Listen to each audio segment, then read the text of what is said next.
नमस्कार, cook with मेरामध्ये आपलं स्वागत. आज आपण उडदाचे पापड घरी कसे बनवले जातात हे पाहणार आहोत. याकरता इथे मी उडदाची डाळ साधारण 1/2 किलो घेतलेली आहे. ही डाळ आपण मिक्सरमधून अगदी बारीक पावडर करून घेणार आहोत. जसे की तुम्ही पाहू शकताय, अगदी बारीक पावडर तयार झालेली आहे.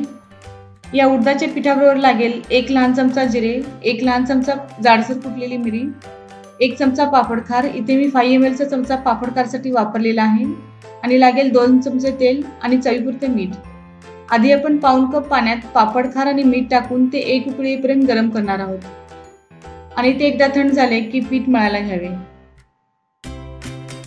आता एका प्लेटमध्ये पीठ, जिरे, काळी मिरी काढून कोरडेच मिक्स करावे आणि याच्यात पापडखार आणि मिठाचे थंड पाणी ओतून घट्ट पीठ मळून घ्यावे. घट्ट पिठामुळे आपल्याला हवे असलेले अगदी पातळ पापड लाटता येतील. या पिठात आणखीन थोडे पाणी लागेल. साधारण पाव वाटी एक्स्ट्रा साधं पाणी इथे मी वापरले आहे.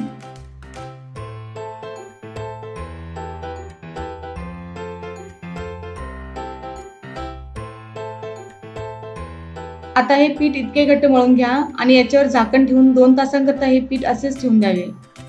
2 तासानंतर हे पीठ वरवंट्याने थोडे थोडे पाणी टाकून चांगले ठेचून घ्या. याकरता घरातील स्ट्रॉंग व्यक्तीची मदत लागेल. हे थोडे मेहनतीचे काम आहे, पण याचे फळ देखील खूप सुंदर आहे. आता हे पीठ 15 मिनिटे ठेचून घेतले आहे. आता थोडे पाणी थोडे तेल लावून दोन्ही हातांनी हे पीठ स्ट्रेच करायचे आहे. जोपर्यंत हे पीठ पूर्ण स्ट्रेच होत नाही तोपर्यंत 10 मिनिटे हे पीठ स्ट्रेच करून घेतलेले आहे. जसे की तुम्ही पाहू शकताय, आधी हे पीठ पटकन तुटत होते, पण आता हे पूर्ण स्ट्रेच होत आहे. तुम्ही जितका वेळ हे पीठ स्ट्रेच कराल तितके छान पापड होतील.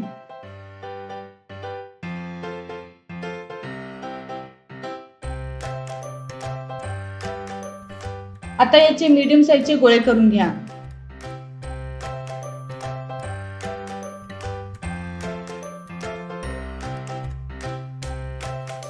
आधी थोडे तेल पोळपाटला लावून पापड लाटून घ्या.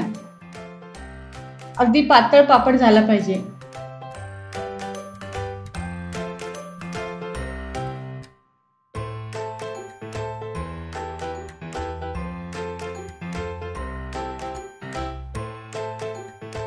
तुम्ही पाहू शकताय किती इझिली मी पापड पातळ लाटत आहे.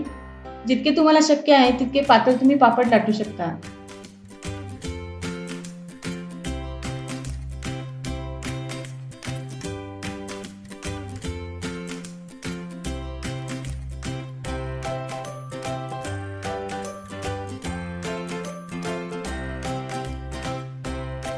आता लाटलेले पापड एक दिवस घरीच पसरवून साधारण 2 ते 3 तासांकरता एका बाजूने सुकून घ्या. त्यानंतर सर्व पापड एकमेकावर ठेवावे. यामुळे पापड वाकडे नाही होणार आणि दुसऱ्या दिवशी पुन्हा 1 तासांकरता पापड उन्हात वाळवूनच ठेवावे. उन्हात वाळवताना थोडे लक्ष ठेवूनच हे पापड वाळवून घ्यावे, कारण बाजू बदलली की हे पटकन वाकडे व्हायला लागतात. थोडे वाकडे व्हायला लागले की लगेच बाजू बदलावी. वाळलेला पापड रोस्ट करताना गॅस फुल आचेवर ठेवूनच पापड रोस्ट करावा. हे रोस्ट केलेले पापड चवीला अप्रतिम लागतात. तर हे उडदाचे पापड तुम्ही देखील नक्की ट्राय करून पहा आणि लाईक, कमेंट आणि शेअर करायला विसरू नका.